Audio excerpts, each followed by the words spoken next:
like to begin by reading the verses that we've been studying in the last several sessions. Revelation chapter 14 and verses 6 and 7.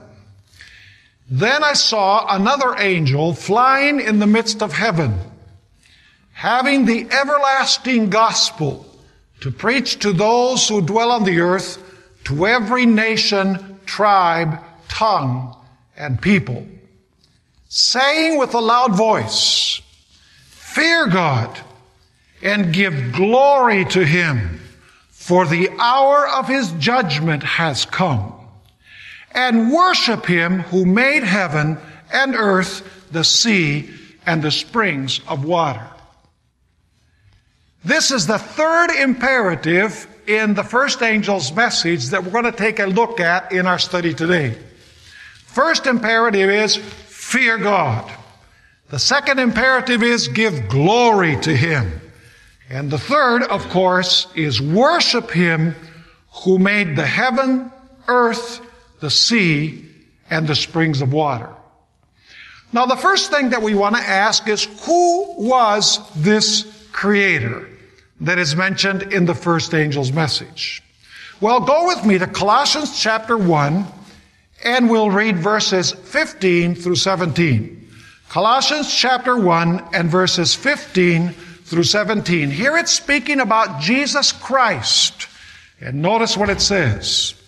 He is the image of the invisible God, the firstborn over all creation. For by Him, that is by Jesus, all things were created, that are in heaven and that are on earth, visible and invisible, whether thrones or dominions or principalities or powers. All things were created through Him and for Him. And He is before all things, and in Him all things consist. Now that expression, in Him all things consist, means that He holds creation together. In Him all things hold together. That's the way that it's translated, for example, in the New International Version. And so the Bible is very clear that the Creator who is mentioned in the first angel's message was none other than Jesus Christ Himself. But now we must ask the question, why does Jesus command us to worship Him? Notice Psalm 95 and verse 6. Here is the motivation or the reason why Jesus calls upon us to worship Him. It says in Psalm 95 verse 6, "O come, let us worship and bow down. Let us kneel before the Lord, our Maker." So the motivation for worship is the fact that He is the Creator and we are His creatures.